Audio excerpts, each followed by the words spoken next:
இந்த இருக்குல்லம்மா, இது வந்து ஃப்ரிட்ஜினுடைய பேக் போர்ஷனு. இப்போ இவங்க இந்த சுகாதாரத்துறையில இருந்து இதை வந்து அந்த இதை கலட்டுறாங்க பாருங்க. இப்போ இதில் இப்போ நீங்கள் வந்து உங்கள் குவார்ட்டர்ஸில் வெளியில் நம்ம சுத்தம் பண்ணிட்டோம்.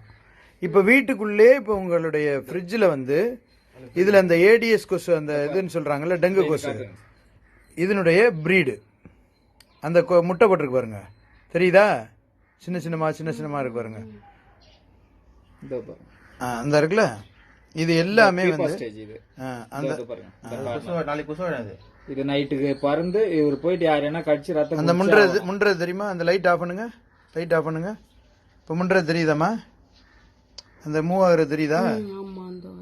இது பூராமே வந்து டெங்கு கொசு. டெங்குனுடைய முட்டையில் அடுத்து வரக்கூடிய பீப்பா ஸ்டேஜுங்கிறது வந்து புழு உருவாகிற ஸ்டேஜ். பறக்க போகுது, இது பாருங்க. இப்போ இது வந்து பறக்க போகுது.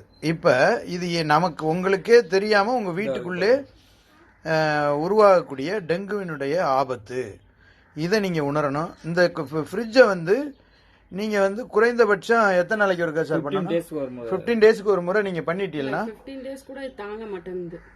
இல்ல தண்ணி இருக்குல்ல, தண்ணியை பத்தி இல்ல, 15 டேஸ் ஒன்ஸ் நீங்க கிளியர் பண்ணிட்டீங்கன்னா உங்களுக்கு வந்து இந்த டெங்குவினுடைய அந்த உருவாகாது. இல்லாட்டி உப்பு லைட்டா உப்பு போட்டா சரியா உருவாகாது. கூட நீங்க 15 டேஸ்க்கு ஒரு முறை பார்த்தா நல்லது. குழந்தைங்கள சரியாமா? இது வந்து வீட்டுக்குள்ளே உருவாகக்கூடிய ஒரு கொடூர அரக்கன். நம்ம வெளியில பூரா சுத்தம் பண்றோம், இப்ப நம்ம வந்து உள்ளர இந்த மாதிரி பாதிப்புக்கு உள்ளாகிறோம். இது இப்ப இது சம்பந்தமா வந்து நம்மளுடைய சுகாதாரத்துறையினுடைய சொல்லுங்க சார். இதுல வேற என்ன சார் நீங்க சொல்ல விரும்புறீங்க? சொல்லுங்க. இதுதான் ஏடிஎஸ் கொசு.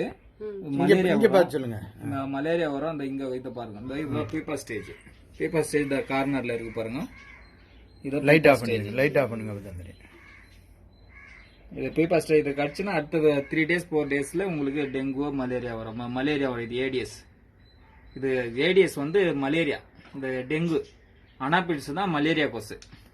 இந்த அனாபில்ஸ் இதோ இருக்கு பாருங்க, அனாபில்ஸ் பீடு இதோ இருக்கு பாருங்க. ரெண்டுமே இருக்கு, ஏடிஎஸ் இருக்கு, அனாபில்ஸ் இருக்கு. ஓ, அப்ப சரியான வீட்டுல தான் நம்ம செக் பண்ணிருக்கோம். Very good. கரெக்டான வீடு தான் சாரும் காமிச்சாரு. இந்த வீட்டுக்கு போலாம் வாங்கன்னு.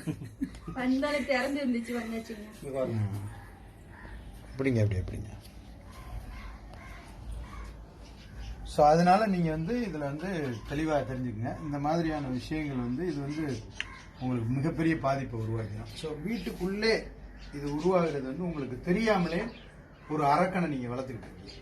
ஸோ நம்ம வெளியில் பூரா சுத்தம் பண்ணுறோம், இங்கே வந்து இந்த மாதிரி வளர்றதுனால கொஞ்சம் இது வந்து இதில் தெரிஞ்சுக்கங்க. 15 டேஸ் ஒன்ஸ் வந்து இதை கிளியர் பண்ணுங்க. இதில் வந்து அனாபிலிஸா இருக்கு, மலேரியா, இது டெங்கு, இது ஏடிஎஸ் இருக்கு. அனாபிலிஸ் வந்து மலேரியா கொசு, ஏடிஎஸ் வந்து டெங்கு கொசு. இன்னும் கொஞ்சம் இன்னொரு மலேரியாவும் இருக்கு, உங்களுக்கு டெங்குமே இருக்கு. ஒரு மாசம் விட்டீங்கன்னு வச்சுங்களா, தண்ணி கருப்பாயிட்டு இதுல கியூலஸ் வரும். கியூலஸ் வந்து யானைக்கால் கொசு. கியூலஸ் என்றது யானைக்கால் கொசு, அதுவும் உற்பத்தி ஆகும். மூணுத்தையுமே உங்க வீட்லயே உற்பத்தி பண்றீங்க. சரியாம்மா? Thank you sir. Okay sir, thank you. உங்களுடைய இதுக்கு ரொம்ப நன்றி.